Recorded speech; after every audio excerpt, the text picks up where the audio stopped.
दोहरान कार्य के अंतर्गत आज हम समास के प्रकारों का दोहरान करेंगे।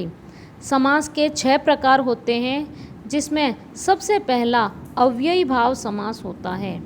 तो अव्ययी भाव समास में पूर्व पद अव्यय होता है तथा प्रधान होता है।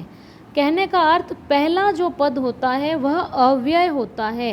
अव्यय अर्थात जो लिंग, वचन, काल, कारक आदि के आधार पर परिवर्तित नहीं हो। तो अव्ययी भाव समास में पूर्व पद अव्यय तथा प्रधान होता है तथा जहाँ शब्दों की आवृत्ति होती है वहाँ पर भी अव्ययी भाव समास होता है। जैसे उदाहरण देखेंगे, जैसे प्रतिदिन, इसमें प्रति जो शब्द है वह इसका पूर्व पद है, यह अव्यय है तथा प्रधान भी है।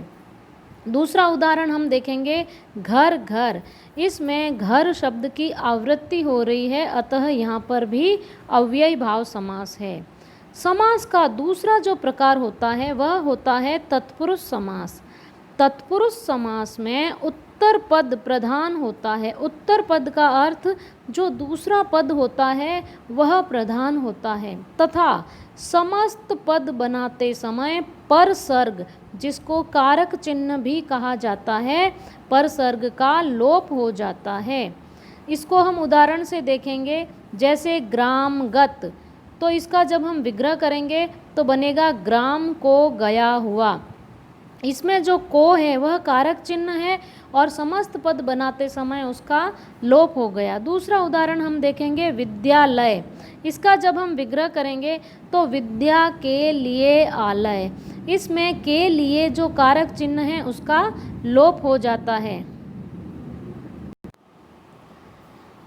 समास का तीसरा जो प्रकार होता है वह होता है द्वंद्व समास। तो द्वंद्व समास में दोनों पद प्रधान होते हैं तथा विग्रह करने पर योजक शब्दों का प्रयोग होता है। इसको भी हम उदाहरण से समझेंगे, जैसे माता पिता, यह एक समस्त पद है, लेकिन जब हम इसका विग्रह करते हैं तो बनता है माता और पिता, जिसमें और जो है वह योजक शब्द है।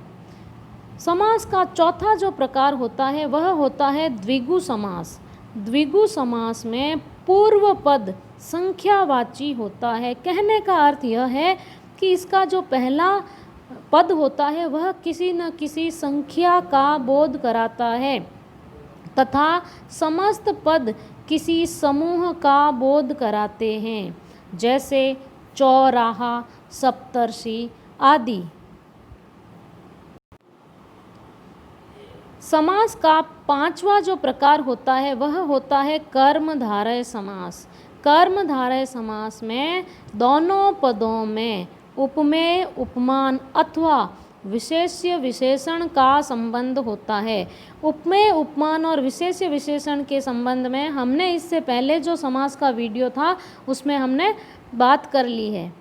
जैसे नीलांबर, नीला है जो अंबर। समास का जो छठा प्रकार है वह है बहुव्रीहि समास। तो बहुव्रीहि समास में दोनों पद अप्रधान तथा दोनों पद मिलकर किसी तीसरे अर्थ को स्पष्ट करते हैं, जैसे दशानन, लंबोदर आदि।